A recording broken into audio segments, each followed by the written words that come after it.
Welcome to The Stacks, a podcast about books and the people who read them. I'm your host, Tracy Thomas, and it is our first episode of 2023. Welcome back, party people.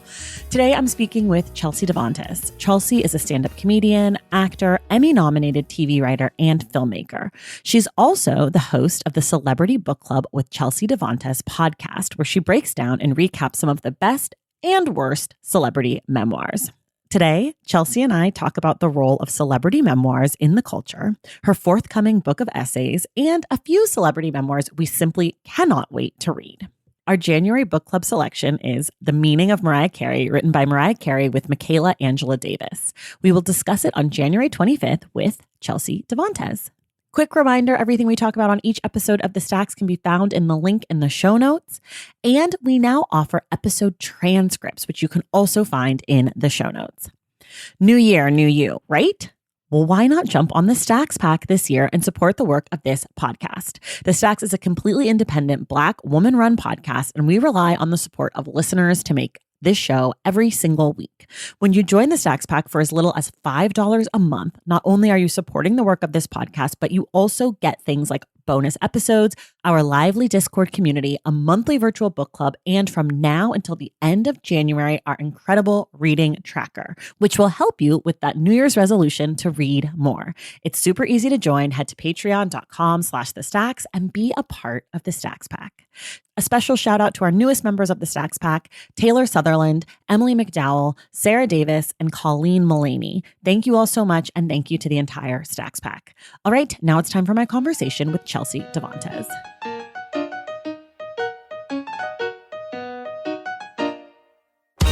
All right, everybody, it is the first episode of 2023, and I am so excited to be joined to kick off this year with Chelsea Devantez. She is the host of the Celebrity Book Club podcast, and you'll freaking love that show if you haven't listened yet. It's a great time, and you'll be even more excited because we're doing Mariah Carey later this month. But Chelsea's also a TV writer. She's writing her own book, which we're going to talk about today. Hopefully, if she's allowed to talk about it, it's coming out later this year.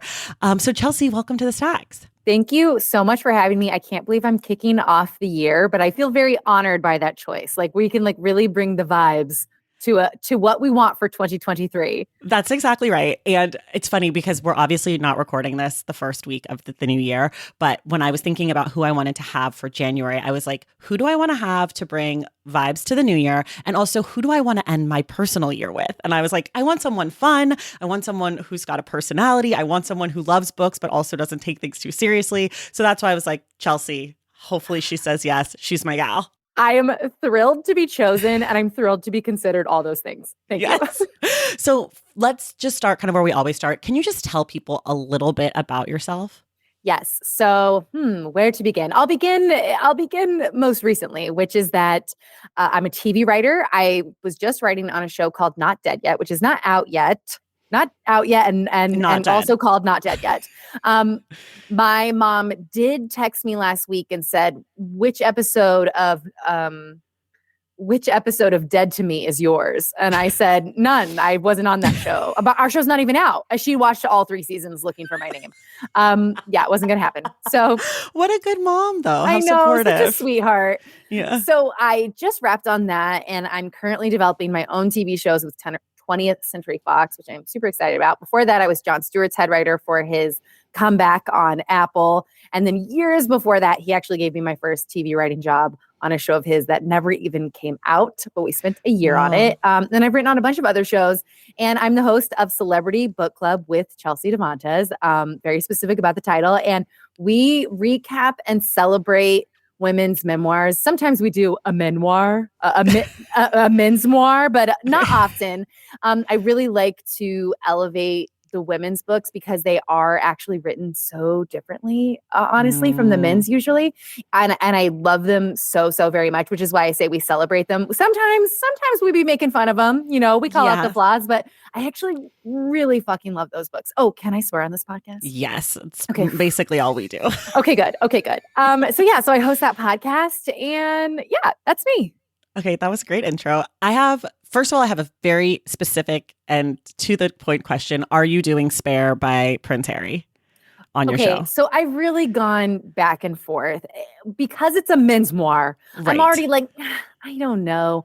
And I'm actually leaning towards no. And here's why. I know. Okay, tell me. Because I put on the Meghan and Harry Netflix documentary. Yeah. And I actually maybe made it 5 minutes before I was no longer watching it. And I know this is going to sound weird, but it really startled me that they had separately taken solo selfie videos during the tumultuous time at the castle. Yeah. They're like, I just can't believe this is happening. I'm like, wait a minute. Why did you each separately turn on your camera and record these ITMs, I guess, for this later documentary? And I'm here to love them. I want to be on their side, but I just sort of felt like, I think it might be a little too curated for me, including the fact that I'm just not sure I trust his memoir. That's the honest truth. Okay. I will just say this casually. Okay. If you decide to do it, I must do it with you. Okay. Well, now that might change me. If that's your book, then maybe we got to cover this.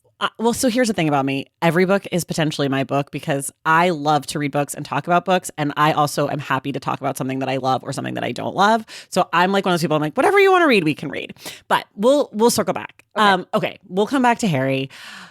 I want to know, I've heard you talk a little bit about like your relationship to celebrity memoirs. You've read them since you were young.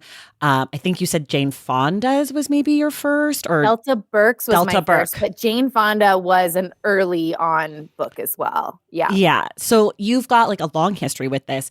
I want to know why you decided to turn your love of celebrity memoirs into a podcast, and like what made you say, you know what, we should be celebrating these books more? It was truly, truly a surprise to me that this podcast happened, which I can't believe given how it is such a big part of my life now, how it's something I deeply treasure. I don't have time for it, and I just keep fucking doing it because it means so much to me. So it is pretty wild how it came about, because listen, I'm a little try hard. I'm here to make effort. I got ambition, and I did not want a podcast. I was like, I do not want to be another comedian with a podcast. Like, I am good on that. And what happened is that I was on a girls' trip, drunk in a hot tub, reading Jessica Simpson's open book because I had it on pre-order, brought it with me on the trip. All the girls in the house also worked in TV. So they were all taking a nap. I was out in this hot tub, just like, I think I had a tiara on because someone had brought tiaras. I'm just like reading this book. And I was like, man, this book her memoir is just way better than most, and also than, unfortunately, you would expect from her because of the way culture had painted her. And so from the hot tub, I was like, everybody got to know how good this book is. So I get out my phone, taking pictures of the pages, and I start sort of scrapbooking / spark notesing Jessica Simpson's open memoir on my Instagram stories. So I'm pulling quotes, I'm making thoughts, and I'm just sharing it. And people responded like crazy. Either they were like, I love celebrity memoirs too, or they were like, I can't believe how good this book is. And I was like, well, if you think that book's good, you should like hear about some of my others. And I had previously kept this part of me a secret because and now I'm like, I cannot believe it. But, it's so wild to me that these books have existed for so long of, like them or not, the most powerful women in our culture, opening up the intimate details of their life, how they got there, what they've lived through. Even the like glossy fake ones still have dirt and juice in them. They've been around for the whole time, giving us the secrets to who they are and how they got there. And somehow culture painted them as trash lit, as idiotic, like money grabbing, like little slutty books. And so I had given into it where I was like, I don't want I want people to think I'm smart and cool. So I'm like, not going to tell them that I read these books as if they are my weekly Bible, depending on which one's out. Right. So anyways, I was like, oh, you got to read these other books. And people were like, this needs to be a podcast. And I said, no, thank you. And then, but then very quickly was like, maybe it should be a podcast. And the pandemic hit about 2 weeks after I put this podcast. So I put this podcast pitch together on February 19th, 2020. Oh my gosh. Yep. Wow. And then oddly, the pandemic created this space where I've never done a recording in person ever. It was Oh, always over wow. Zoom. I was always alone in my room. And I was really intensely facing myself and who I was. And life was and is really scary and hard. But I had this come to Jesus moment where I decided like I didn't want to hide who I was anymore.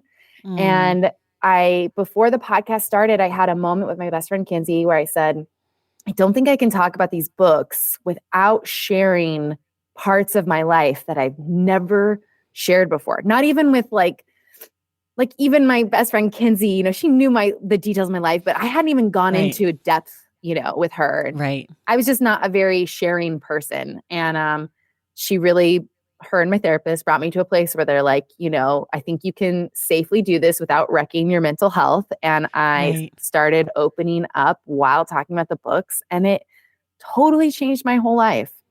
Wow. Oh my God. I love that. You said so many things that I want to talk about.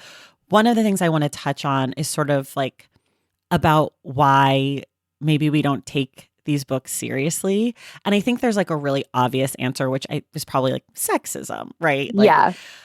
But I love, I'm a person whose brand is to be a somewhat serious reader, and I love them. I've read so many. Like I read Jessica Simpson, a person that I was like, someone was just like, it's really good. I was like, okay, fine. Demi Moore, a person I do not care about. I've read hers. Hers is fantastic. Phenomenal book. Same. I was like, I'm not going to like this book. It's one of my favorites. It's one of my favorites. I do read some of the men's ones. Like I read Will Smith.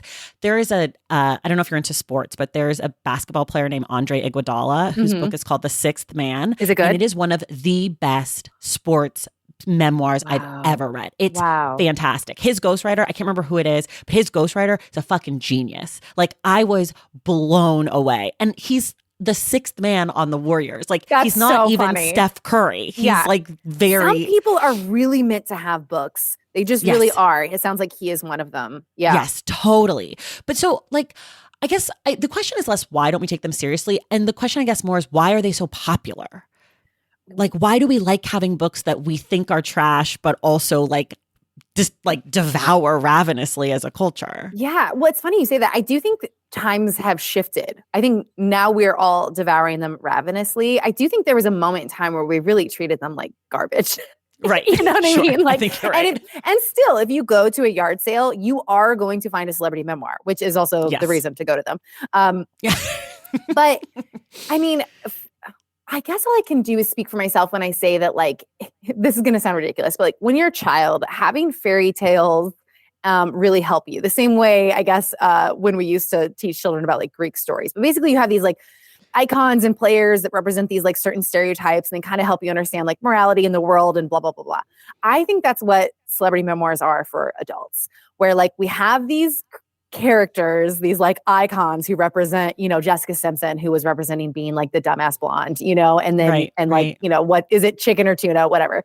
And then you have like your Jane Fonda, who's known for being an activist and maybe being anti the Vietnam War and like such a bitch, and we know them, we know their lives, we know their love stories. And then you open up these books and you just shift your entire understanding, not only of them as a human, but then of what culture was doing to you in the moment they were shaping your culture. So like, I still remember being at the grocery store, looking at Us Weekly, and Jessica Simpson's on the cover with those jeans with huge pockets and the black tank top. And they're like, she's fat. She's the fattest person we've ever seen. And I remember looking at it going, yeah, she's a whale. Also, I, at that point in time was being called the same things in high school, and I was like, and I'm a whale and this is the worst thing in the world. And you read her book.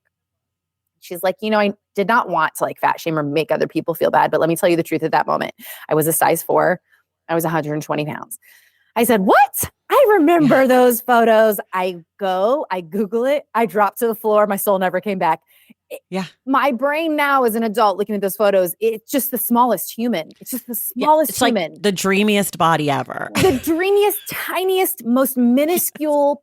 And I'm saying minuscule is important because they were calling her huge, Yes. And that shaped me and how I saw my body and how I saw other people's bodies. And then to like go in her memoir and and realize also what she was going through at the time. She was getting out of this like really abusive relationship with John Mayer. Right. All of a sudden, like all the moments I was so cruel and awful to myself, just have this like little domino, like, tick, tick, tick, tick, tick, tick, you know, like, oh, that was perceived wrong because of how people wrote about her. And now that she's telling us who she is, I can like change my own self. Right. Ugh, that's so interesting. Cause I remember that so well too. Yeah. I mean, like, because it's not like I remember those moments and I also still think of her as like, remember when she got really fat? Yes. Like that's like a story that I tell myself about Jessica Simpson, even after having read her book and knowing that it's not true. But like, it's so ingrained in her narrative that we've been taught that like she was skinny and then she got fat and she let herself go or something. Like, I mean, it's ingrained in her own narrative. Like, you know, the sweet little ghostwriter or somebody in that book wrote these really beautiful things about that specific chapter about not hating your own body, not projecting hate onto other people's bodies. Later in the book, she's like, I have abused alcohol and pills so intensely that the doctor is telling me if I get this tummy tuck, I will die and my children will be motherless. And I'm still going to do it because I'm so ugly. It's in the same book. You know, you're like, no, Jessica, we learned this in the previous chapter. We moved on. Then she goes, trust me, I was so hideous that I brought my mom into the room. She said, Jessica, please don't kill yourself. You need to be alive. This isn't worth it. And then she goes, then I got naked, NEKKED. So naked. I got fully naked. And basically her mom looks at her body and is like, yeah, okay, let's go to the plastic surgeon. And they're all like, it would be better for you to be dead than to have some excess skin on your body from like having children. And so I don't think she learned from her own book either. But I do find kind of processing and talk about these things have really reshaped how I look at myself. And I've like grown immensely in really positive directions by getting to see someone else grow positively and negatively. Right. One of the things I love about your podcast and just you in general, from everything I hear you talk about, is like you do such a good job of, like you said, celebrating these books and like celebrating these stories. You can tell that you're a fan, you know, like of the form when you listen to the show. And I'm wondering, like, for yourself, for your personal identity, you're a TV writer, you've been an actress, you've done all these things. Where do you, when you list off, I'm Chelsea Devantez, like where does podcast host of Celebrity Book Club person come in, like on, like for you? Like, do you identify as that first? Because it just feels like you're so in that I'm like, is this her? I know it's not like your A1, but like, does it feel like your A1 in your heart? It's my A1 in my heart. It is the last thing on my career list. I honestly wish it wasn't there. I mean, I worked so hard to be these other things where even just being like a commentator on other people's art, I take really seriously because I spend my life creating the same art. There are people I talk about who I am with at events. Do you know what I mean? Like we can, sure. I also think, to toot my own little horn, it is also what makes me, I think, a little bit good for this type of podcast. I think it's so easy to be vicious about celebrities and pop stars and like make fun of people, which is like, you know, totally fun and fine. But I wanted to be an artist. I wanted their lives. Honestly, lots of people want their lives, like whether they want their specific lives or not. Like the idea of like money or attention or praise or beauty is like things people want. So I don't find like a lot of worth in being like, aren't they so fucking stupid? Because people usually doing that. This is a lesson I've learned regardless of the fucking books. The people in my life who would be like, oh my God, that fucking sucks. That fucking sucks. That fucking sucks. The moment they were offered the chance to do that thing, they would do it, which is all good. But I don't like when people tear certain things down. I think it kind of like points to something inside you, you know? Something inside them, yeah. Something. And so I really tried to pay attention to myself of like these are people creating art. And even when I think like they're a fucking dumbass, or perhaps the book is more of a magazine, like J-Lo's, not an extended magazine. Which was also what her documentary was. It's hard. She cannot drop the curation she for a cannot moment, get vulnerable. and then she'll attempt to do curated vulnerability, and she still misses. And she said it in her documentary. She said, "No one will ever know what I'm thinking or what I'm feeling." Very proud of that. And I said, "That is clear. That is That's clear. very clear. But she knows vulnerability sells for women right now in this moment. Right. So she keeps Right. trying. But yeah. She's like trying to do it, but it's a performance at vulnerability. Yeah. Yeah. And so but even that, there's some like gems in her book that like really did like touch my heart. So anyways, you said is I love being a podcast host, and I also like it's the thing I should stop doing. Like I am too busy for this. I should stop doing it. And I don't because I love it so much. But yeah. Okay. Because you've talked about not shitting on things, I'm going to make you shit on something. Okay. What's the worst celebrity memoir you've ever read? Also, by the way, if it has earned being shit on, I always shit on it. Okay, I love shitting on things. I think it's funny to shit on things when you don't actually mean it. Where you just like, you hate it because it causes you pain, not because it deserves hate. Right. A book that really, really, really I infamously hated and felt really bad about it because I don't like tearing books down was Liz Phair's. It like gave me the ick. It made me feel sick. Yeah. I don't know anything about her. I didn't really either. I kind of went in with open arms. She's like a kind of Chicago she's got Chicago that one musician. Song. Yeah, but she meant a lot to a lot of people in a certain moment in time. And so someone else chose her book, my friend Katie from Chicago, and the book was like I felt repulsed from it. And it's called Horror Stories. So I think she purposefully was like, let me tell the worst stories I can think of. But in doing so, really made me be like, you're a bad person who actually hasn't lived through that much. It was like, it was stories about like, I honestly don't even want to pass them on. They're like, it's like ignoring a dog and then the dog is dying. Like, I didn't like it. Yeah. Oh God. Oh my gosh. Yeah. Okay. We'll move on from that. You're writing a book. Yes. Are you excited? Yes. Are you terrified? Terrified. Sometimes I had a pretty intense panic a week ago where I was like, what am I doing? Like, why am I going to do this? And I really you're going to do it. Yeah, I think so. Have you done your final pass? Like, are you done with it? I'm in the middle of the final pass now. So I did, I finished the first draft this summer before my wedding. And then life got so intense. I was like developing some TV shows and the wedding, and I had to push the book, which I've never pushed a deadline in my life. I really reached my limit with writing a book because it's so hard. And I couldn't do the rewrite and like do the wedding at the same time. So the book got pushed to winter. So now I'm supposed to turn in the final draft in 3 weeks. Okay.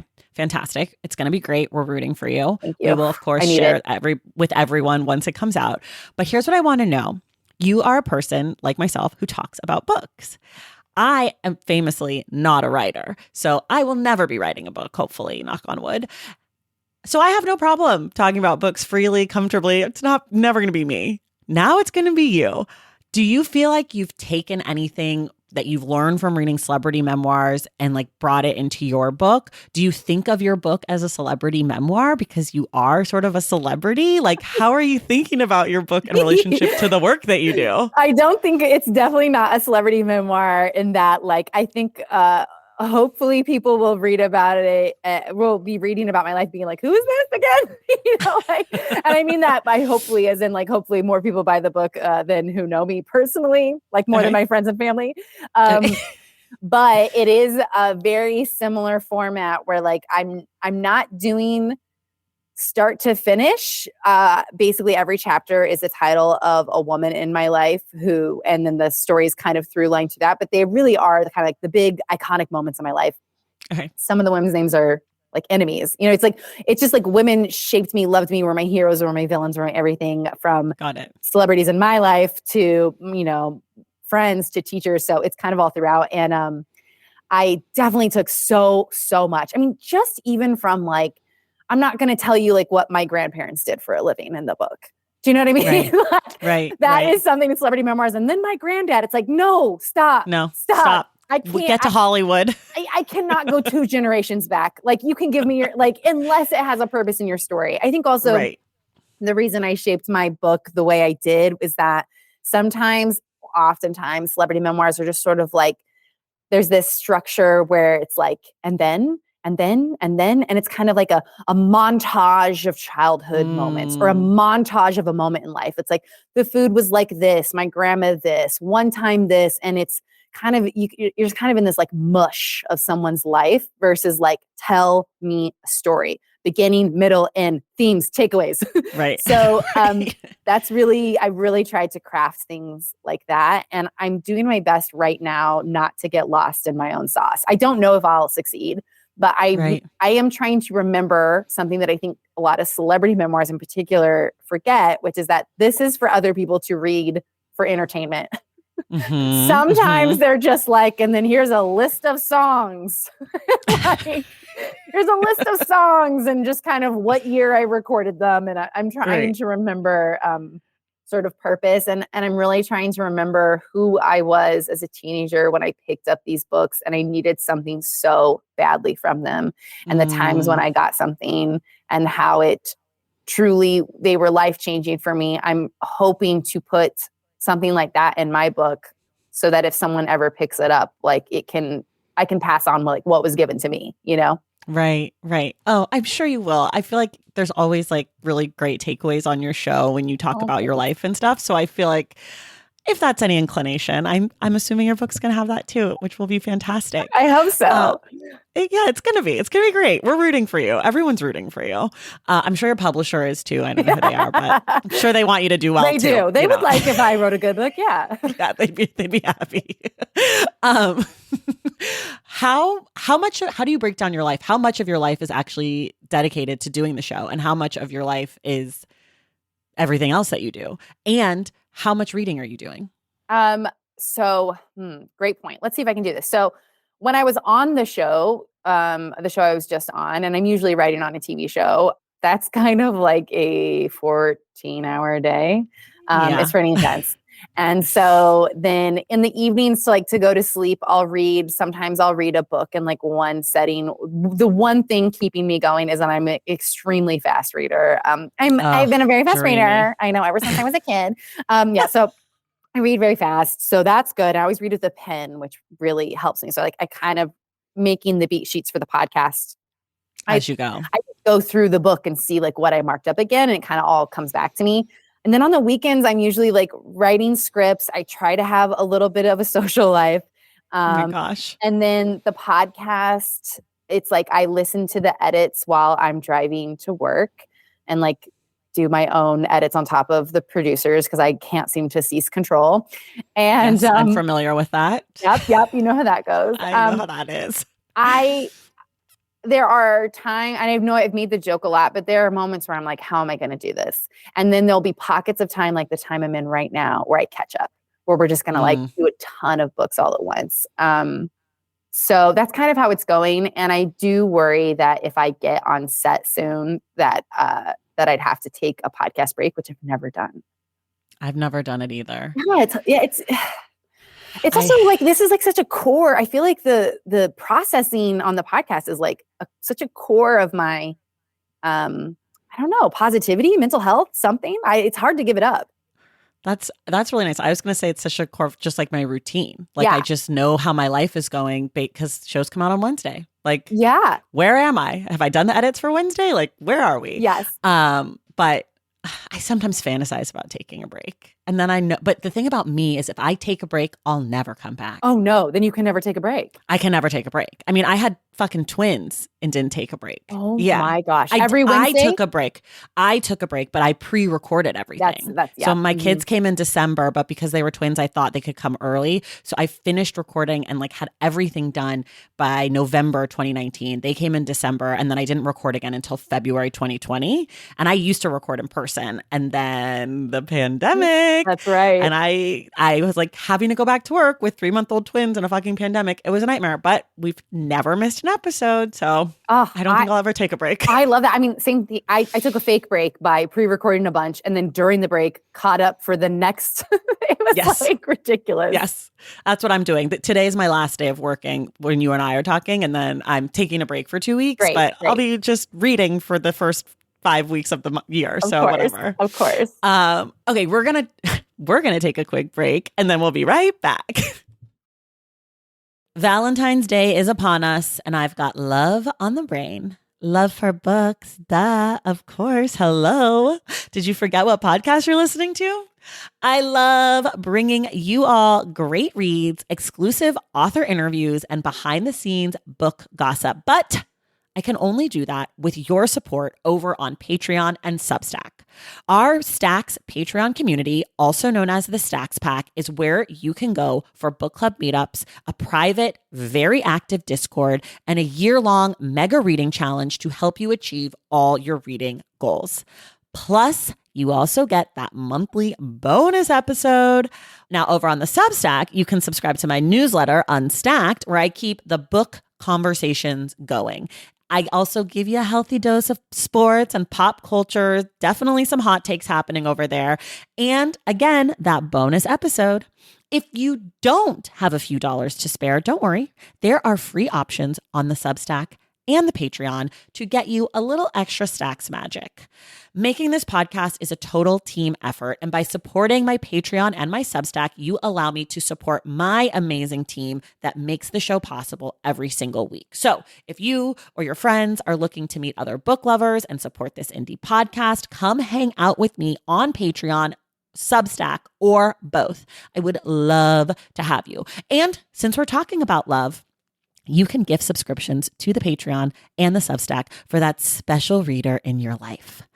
For the Stacks Pack, head to patreon.com/thestacks. And for the newsletter, head to traceythomas.substack.com. And also, there are links to both in the show notes. Okay, see you in the Stacks. All right, we're back. I did not prep you for this. We do a thing called Ask the Stacks where people write in and they ask questions for us to answer.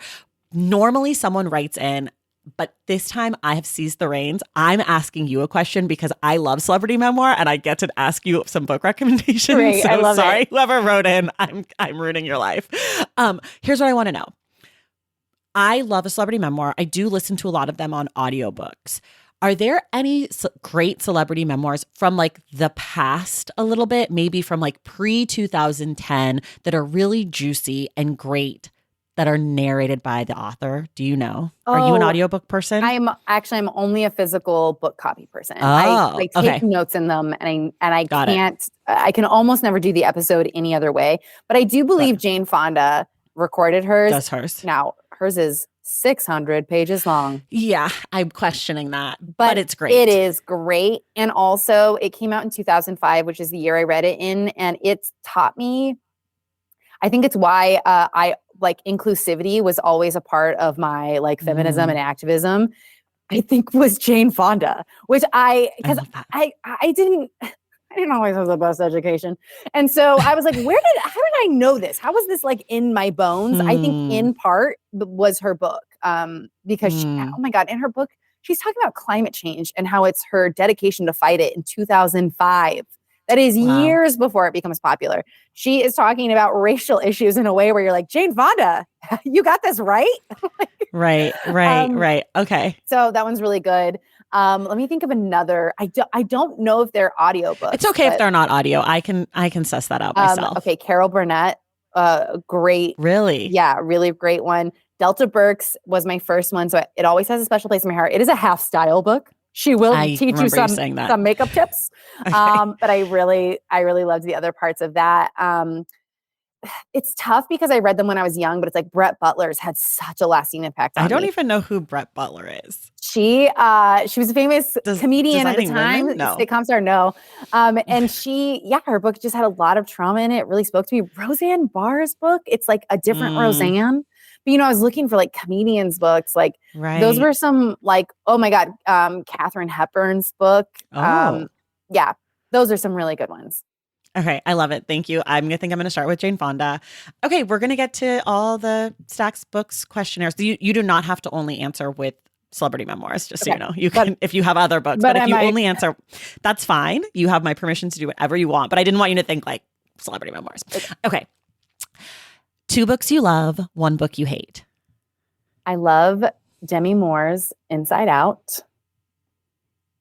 I love, I just read Betty Gilpin's memoir, All the Smart Women in, All the Women in My Brain. They're not all smart. Got it. I hated Matthew Perry's memoir. that one seemed like it was a fun really hate. icky. It was like a fun hate read, but I wasn't a fan. Yeah. Yeah. Okay. What's the last just fucking great book you read? Last great book I read. So I've been reading tons of celebrity memoirs. Other than Betty Gilpin's, I also really loved Brandi Carlile's. And I became a huge fan of her music to the point that I read the book on Monday. I was seeing her in concert on a Friday. It was kismet. Were you not a fan before? No, I had no idea who she was. Okay, so this memoir has come up on the podcast by a music writer guy, and he was saying like, oh, it's so great. And I was like, I don't know who she is. He's like, you'll love it. But he was a huge fan, and I was like, I don't fucking believe you for a second. I had no idea who she was. I have also the audiobook is incredible on hers. Any musician who does a memoir, the audiobook is the one to go to because it'll have music in it. Right. Well, the Mariah Carey one, incredible. I'm told she sings. She sings. She does impressions. Oh my God. I can't wait. That's how I'm going to read it. Audio. Hers is an incredible audiobook. Brandi Carlile's, I was like, who is this? Someone wanted to be on my podcast. I was like, I guess. I started playing her music as I was reading it. There are certain parts where she's talking about songs. And so I started playing the songs. And then I put it on my podcast. When we were talking about that part, I would put the song in that part because it deeply moved me. I think she's in my top 5 musical artists at this point. Oh my God. Okay. I'll do it. What are you reading right now? Right now, I am in the middle of RuPaul's memoir for the podcast. I also am reading Lessons in Chemistry, which is a fiction book that my friend recommended. I'm also in the middle of Vanishing Half, and I'm in the middle of Kindred, which I also started watching on FX. So I gotta finish the book. I'm enjoying it. The book is fantastic. I have not watched the show yet. I've heard from people they're very different. So my understanding is that like they start in the same place but really diverge. Yeah. So you might end up with like 2 totally different experiences. And you know what? I have to say, like, I really have been looking for good shows to watch. This is so, I can't believe I'm saying this on a book podcast. I might go for the show. Like I might go for the show. I do that all the time. I've been really liking it. And I was telling my husband, I'm newly married. So every time I say husband, I'm like, oh my gosh. But I was telling my husband yesterday, one thing I like about the show it's even though it's on FX, it's not taking itself, it's not like totally up its own ass. It's kind of just like a good, juicy show. Like I say this in a positive way, but there's a little bit of like a network quality or a little bit of a CW to it in a way that I am enjoying. Like it's not an unknowable or unaccessible show. It's like, it's there for the taking. I would describe the book like that also. Like, I feel like Kindred is, that's the one whenever people are like Octavia Butler, I'm like, start there. Yes. That's the one where you can start. That's the entry point. It is science fiction. It is speculative fiction, but it's not, you're not going to galaxies. You'll know all the words. You don't have to create, there's no Middle Earth. Like you're just in the South. Yep, you're in LA, you're in the South. Like, we're time travelers. Yeah. Yeah, that's it. Front and back.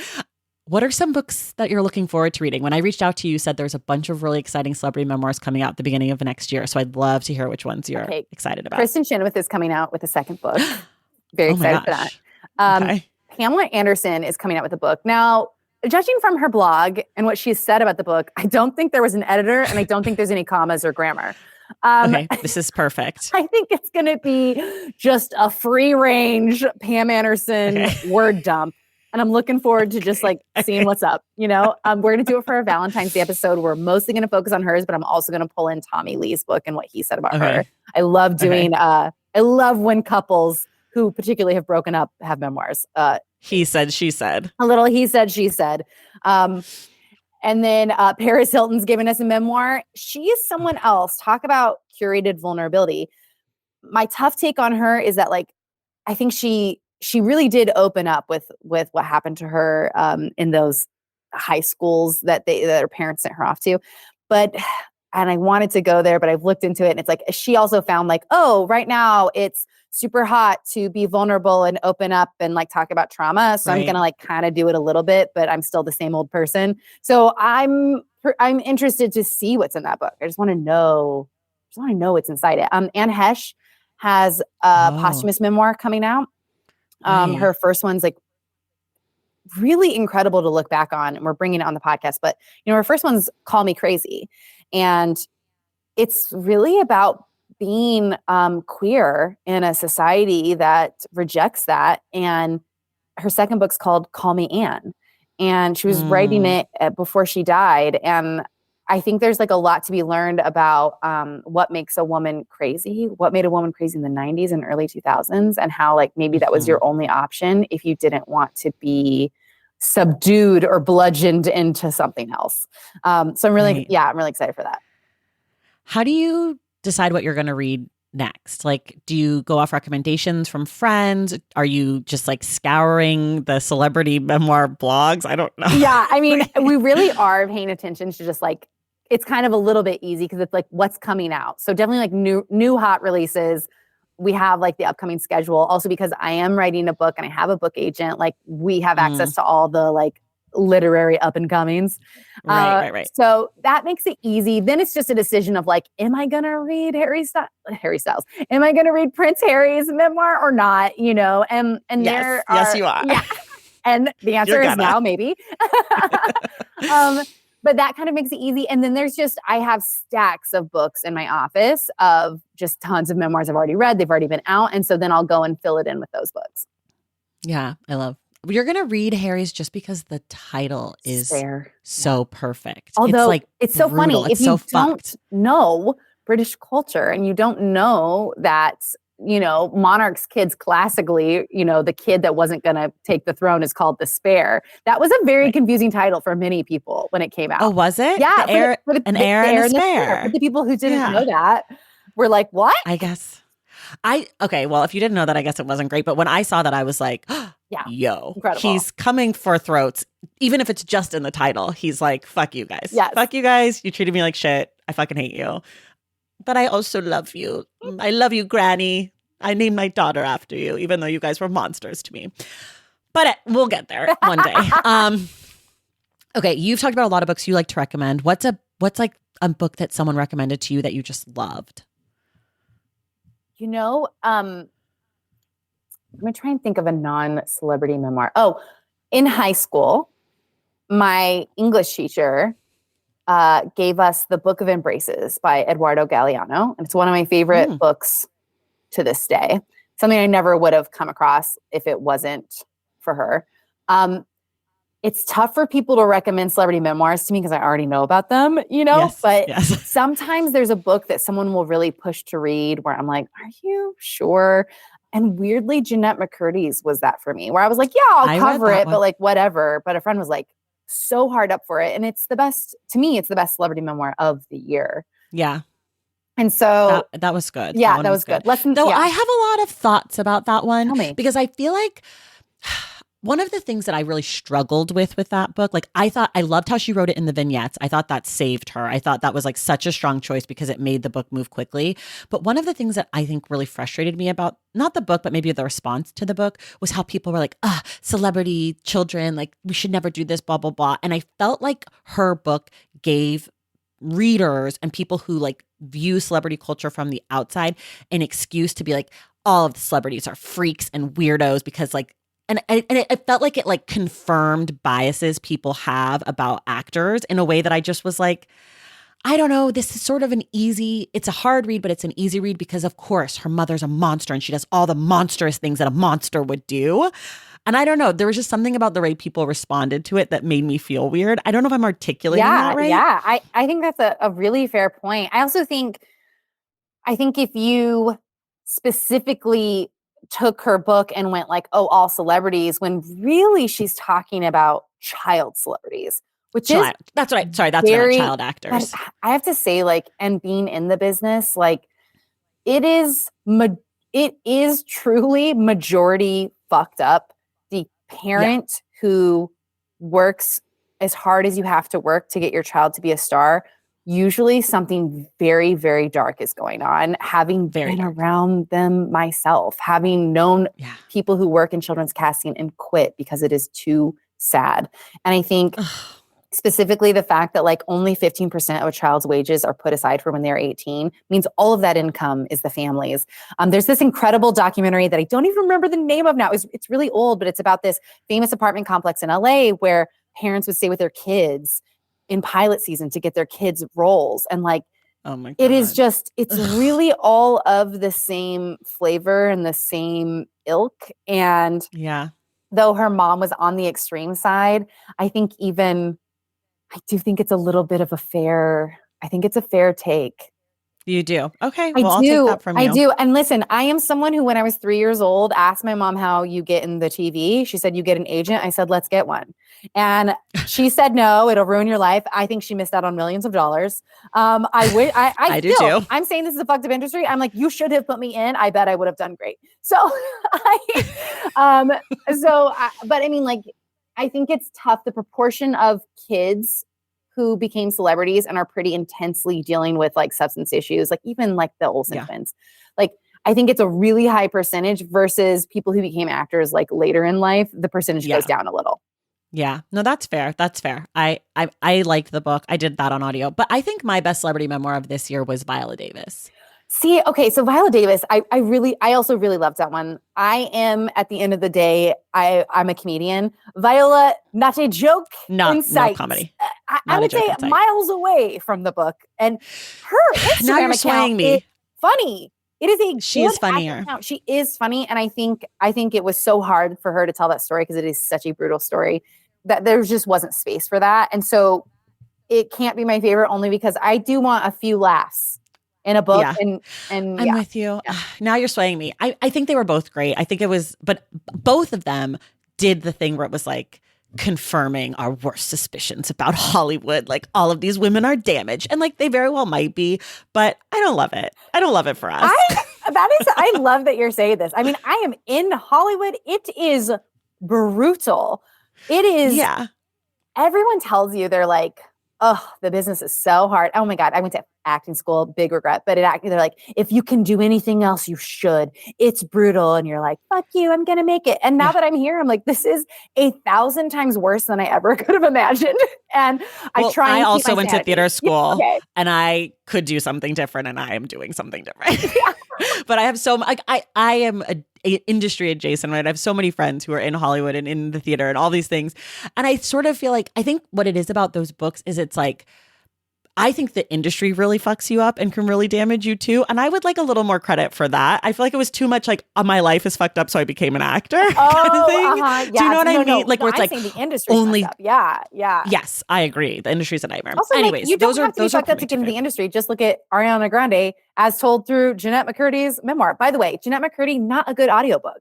That is a book that you didn't like it? Oh, I liked it. I think not good in comparison to, like, if you could choose, that is a book to read because the literary quality is so high. And when she is speaking through her book, because I've listened to some of it, she's really pushing through that. You know, I mean, she's getting through it. She's clicking. She versus someone in the audiobook who's like, you can hear Jessica Simpson get emotional. You can hear them in the stories. And I think those make better audiobooks when you have to choose between them. I think as a book, or as like a story, I think that Jeanette's is better. But as an audiobook, because I did them both on audio, I think I liked Viola's more because her performance is just, I mean, her fucking voice. And she's giving you scenes and she's giving you beats. Oh my God. And she's if I had listened to an audiobook, I bet I would have a different, again, I loved Viola's book. It was just, it was all darkness. Yeah. Well, I'm glad that those are two of your favorites because those are the two I read this year. So I feel like I hit good ones. Feel good. You did good. And I did Will Smith's, but his was good, but his also that curated vulnerability. Oh my God. To the moon. When Jada comes out, I'm going to do Jada and Will's together on the podcast because together, I think we'll get a full tale. Is hers coming out this year? It's coming out 2023. Yeah. In the fall. Can I do that? Yeah. You want to do that one?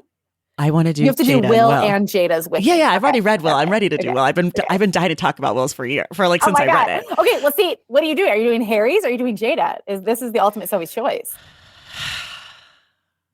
I think I got to do Will and Jada. Okay, I like that for us. Because when I saw the slap, I was like, this makes sense. I'd finished the book the week before. I was like, this fucking tracks. I could see this coming in reading the book. Yes. When I was reading the book, I was like, something dark this way comes. And then I see the slap and I was like, holy shit. There was a moment I didn't punch my father when he was beating up my mother, and I want to rectify it. And if I can't, I'll be a broken human. And in that moment, Chris Rock was daddy, Jada was mama, and he was like, "I am slapping." Yeah. Oh my God. Okay. We'll save it. We'll save it. back to questions about books. Do you have favorite bookstores? I really try and do libraries. If I'm going to write in the book, I try and do thrifted books. So I like thriftbooks.com. My favorite bookstore is, what's the one with all the plants? Skylight. No, is it? In Silver Lake? No, I mean, it's in Pasadena. Romans? No. Oh, the Last Bookstore, which is in Pasadena, and it has this beautiful. Wait, the Last Bookstore is in downtown. They have one in Pasadena too? Yes, I didn't know there was one downtown. Oh, the one downtown is the one where people always take the Instagram photos where it's like a wall of books. And it's called Lost Books. Oh, okay. Lost Books. That's one in Pasadena. Okay. Yeah. Great. Glad we talked about every bookstore in LA. Okay, this is sort of our speed round. What's the last book that made you laugh? Casey Wilson's memoir. Okay, last book that made you cry? I cry in a lot of them. I cried reading Betty Gilpin's memoir. Last book that made you angry? Matthew Berry's memoir. Okay. Last book where you felt like you learned a lot? One book that actually really shifted my daily life is Rue McClanahan's memoir, which has a phenomenal title, which is My First 5 Husbands and the Ones Who Got Away. An incredible memoir. I absolutely loved it. And in it, she's actually talking about how she gets into these 5 marriages that she doesn't really mean to be into. And the way she talks about it and the way she comes away from it, she really drills this thing into your head, which is like, just say, I'll think about it. Like when someone asks you something, just say, I'll think about it. Just say, I'll think about it. I have an intense people pleasing that comes from a very dark place of even just like survival, just like I have to make sure everything's good. And I always get myself into lunches I don't want to be a part of, dinners, purchases. Like I can't negotiate. I'll give you double. And so her book really drilled it home in a way where like I move through my life and I've learned to say, can I think about it? And it's really helped me out. I love that for you. Thank you. I am not a people pleaser. I am a quick to know. Quick to know. Like, no, thank you. Oh, that's so sexy. Or I just don't respond. Oh, I just wait. I could never. Oh, I'm giving monologues. I'm giving pages. I'm writing emails I don't want to be. Do you have a problematic favorite book? I don't have a problematic favorite, but I did just read Angela Lansbury's for our New Year's episode because it's a health and wellness book with some life stuff in it. And it is so problematic. I shouldn't have been able to enjoy it as much as I did, but I kind of just like found the problematic parts funny and had a great time. Okay. I love that. Is there any book that you think people would be surprised to know that you love? Yeah, there was a book called Tales from the Dugout about this AAA player and his life. And I don't even remember who now, but I remember it at some point recommending it to someone, be like, man, this book is awesome. And they were like, this book is the worst book I've ever read. And so I think perhaps it was in my life in a moment where somehow that was good to me. You needed it. You needed to know about dugouts. Also, the same with The Tipping Point. I don't know, like not a book I would like in my life. You know what I mean? Like we can look back on and be like, oh, I guess that was kind of like pseudoscience. And like, I remember being like, man, this book jams. Yeah, no, I used to love him. And then I read one of his more recent books and I was like, oh, Malcolm Gladwell is my personal nemesis. And he's definitely on my problematic fave list for sure. Yes, I would say that's my problematic. And I don't even want to call it a favorite anymore. Like I'm not holding it in esteem. I'm not going to defend it. I'm just sort of like, oh, I do remember loving that. And that was probably not great. Not great. Yeah. If you were a high school teacher, what's a book you would assign to your students? You know, I would assign Cicely Tyson's. I would assign Dolly Parton's because, and I would assign them together, particularly when learning about civil rights, because the way they both discuss, you know, where they were and what happened when JFK died, the way Martin Luther King's death is not in Dolly's, but is in every, and I'm not just Dolly, but it's in every Black memoirist memoir is like the moment Martin Luther King died. And that kind of touch point is in and out of other memoirs. Same way with modern memoirs, 9/11. We have a thing on the podcast we call 9/11 to Purpose Pipeline, where like they're like 9/11 happened and this is what I did. So it's like 9/11 happened. Jessica Simpson's like, I am going to marry Nick Lachey. Like 9/11 happened. And what's another one that I just read? 9/11 happened. And Ricky Lake's like, I'm getting a house in Malibu. So anyways, there's these touch points in history, but I would say like reading about it through these celebrity memoir lenses, it really makes a story stick. It just feels a lot more real than reading about it in a textbook. And I think it's proven to stay in your brain when it's tied to a narrative, when you're working through history. And really just like what history was like living in the moment, which is so different than when we like talk about it in a textbook as this like intense time, whereas like really you're just humans living in this moment. It's like different for everyone. Yeah. I rarely ask this question, though it's been on the questionnaire since the first time we ever did the show, but I'm going to ask you because you're a TV person. Is there any book you'd like to see adapted into film or TV? You know, I personally was like, can I adapt Demi Moore's book? I actually want the friendship story in Tina Turner's book about her and her best friend. I would like to adapt that into a series myself again. Minka Kelly's memoir is not out yet, but it's all the themes I'm deeply in love with, which is like single moms and survival and growing up poor. And I'm like, I haven't even read it. I'm like, maybe that should be a TV show. I'm doing it. Yeah. Yeah. I love that. Okay. Last one. If you could require the current president of the United States to read one book, which would it be? Oh man, it's tough because I feel like all of the great social policy books, like everything from Nickel and Dime, like that's on their list, you know, so they've read it. So let me think particularly of what celebrity memoir I would want them to read. Gabrielle Union's first memoir. We're going to need more wine. Yeah, we're going to need more wine. Listen, they're going to have a great time reading it.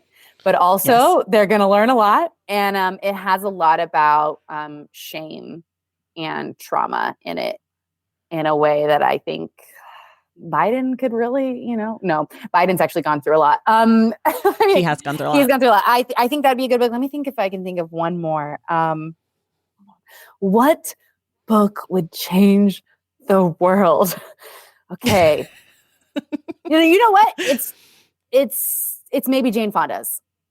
Okay. Because they really need to get their climate shit together and their gun laws together. And I think that book, that book could maybe do it. I love it. Jane Fonda and Gabrielle Union, saving America. 2 celebrity memoirs at a time. All right, everybody. This has been Chelsea Devantez. You can find her on the socials. You can find her podcast, which you must listen to. It's very fun. Her book's going to come out later. We'll share all of that when it gets here. Chelsea and I will be back on Wednesday, January 25th to discuss The Meaning of Mariah Carey by Mariah Carey, my girl. I can't fucking wait. And that's going to be awesome. There will be spoilers, so read the book. Get ready, people. Happy New Year. Chelsea, thank you so much for being here. And Happy New Year. Thank you so much for having me. And everyone else, we will see you in the stacks.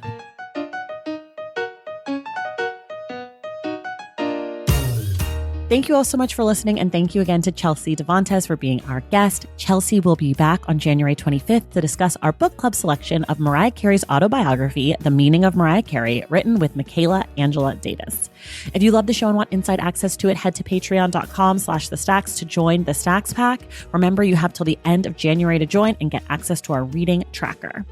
Make sure you're subscribed to The Stacks wherever you listen to your podcasts. And if you're listening through Apple Podcasts, be sure to leave us a rating and a review. For more from The Stacks, follow us on social media at The Stacks Pod on Instagram and at The Stacks Pod _ on Twitter. And check out our website, thestackspodcast.com. This episode of The Stacks was edited by Christian Duenas with production assistance from Lauren Tyree.